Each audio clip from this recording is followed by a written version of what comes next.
Hello there. There are many fixtures out there that combine multiple light sources into one fixture. Wash lights with separate pixel control, or fixtures with LED rings around them, or tilt strobes which combine an LED strobe with a wash LED plate. In this video, we'll explore the Gridstore command and how it can help us match the virtual pixel layout of these fixtures to their real-world physical structure. We've patched 5 Chauvet Color Strike M in 97 channel mode as our example, and set them up in our 3D space. If we examine this fixture in the patch, we can see that our mother fixture has 2 children, a plate section and a beam section, which contains the strobe elements. The plate is made out of 14 LED subfixtures. The beam consists of 28 different subfixtures. If we select fixture 1 and use highlight, we control all elements and subfixtures of the fixture together and can see both the plate and beam segment. If we press down to reveal the subfixtures, we can see the 2 main subfixture groups, plate and beam.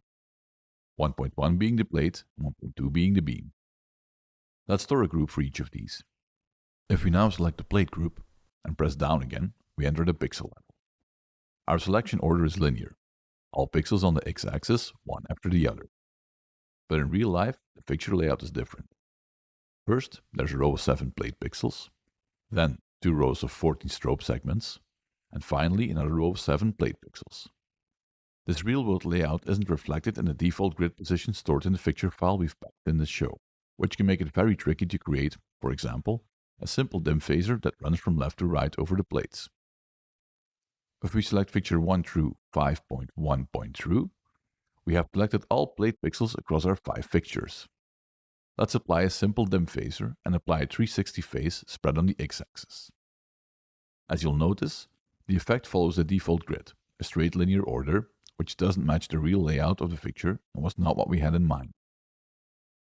We could fix this by using the grid tools and storing different groups, but the easiest way for now, and certainly for later use in other shows, would be to store this pixel order directly with the fixture type. This is what we can achieve using the Gridstore command. Let's select our plate group and press down to select all our plate pixels. In the selection grid window, enter Setup. Now manually arrange the 14 plate pixels in 2 rows of 7, just like the real fixture. Once that's done, type the command Gridstore, or GS for short, and confirm that we want to save the real-life grid layout directly to the fixture type.